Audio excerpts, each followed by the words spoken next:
Κωνσταντίνος Αλεξανδρόπουλος, δικηγόρος Κοντορούση. Ωραία, μισό λεπτό. Θέλετε να μας πείτε και ένα κινητό σας τηλέφωνο?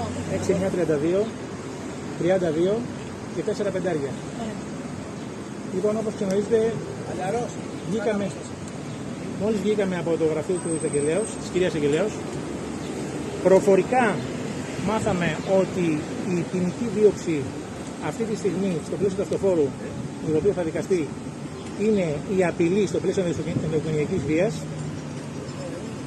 και όσο αφορά την απλή σωματική βλάβη, επειδή δεν βρίσκεται στο πλαίσιο του αυτοφόρου, θα δικαστεί σε τακτική δικάσιμο.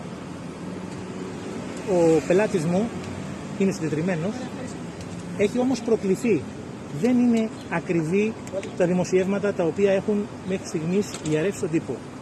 Έχει προκληθεί και σε ένα καυγά, όπως γνωρίζετε, ποτέ δεν φταίει μόνο ένας. Οπότε θα έλεγα μηδενήν δίκη ενδικάσεις πριν από την ακούσει.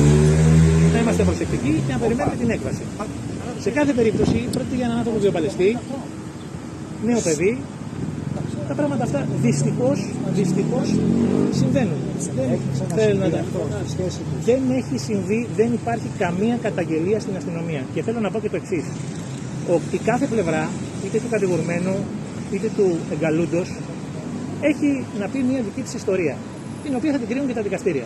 Κανένας λοιπόν μπορεί να λέει, στο πλαίσιο της δικής του υπερασπιστικής γραμμής, μια ιστορία.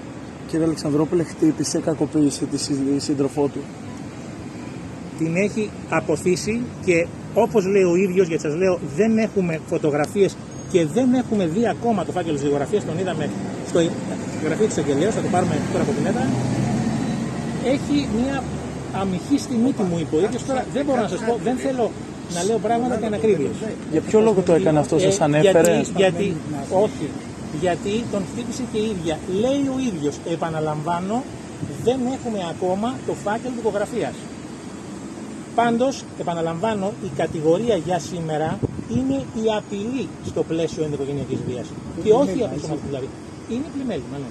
Αλλά και η απλή σωματική βλάβη, παρόλες τις βαρυτικές διατάξεις 3500-2006, είναι πλημέλημα. Άρα ποια θα είναι η διαδικασία τώρα? Αυτόφορο. Μηνύματα που έχει απειλήσει με μηνύματα. Δεν το ξέρω αυτό. Δεν το ξέρω.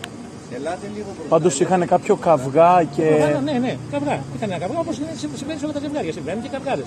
Τώρα καταλαβαίνετε στον καυγά, λέει ένας μια κουβέντα, λέει ο άλλος μια άλλη κουβέντα, και έτσι δυστυχώς επαναλαμβάνω, δεν πάω να δικαιολογήσω κανέναν, συμβαίνουν αυτά τα πράγματα. Θέλετε να μας πείτε λίγο τι σας μετέφερε εκείνος? Έχουν υποθεί πολλά ότι είναι παντρεμένος, έχει 2 παιδιά. Ο λόγος που τσακωθήκανε είχε να κάνει με τις σχέσεις τους? Είναι αλήθεια ότι τους ζήτησε να χωρίσουνε? Έτσι μου έχει πει, δεν μπορώ να σας πω ακριβώς, δεν έχω πολλά να σας πω, γιατί η υπόθεση αυτή είναι μια υπόθεση που ήρθε ξαφνικά. Τώρα με σύζυγό του είναι ακόμα παντρεμένος. Είναι ενδιαστάσεις, είναι παντρεμένος. Δεν έχουν λάβει διαζύγιο. Κύριε Αλεξανδρόπουλε, sorry, αν έχετε ολοκληρώσει, συνάδελφε, επειδή είμαι ζωντανά. Αν έχετε ολοκληρώσει, επειδή είμαι ζωντανά.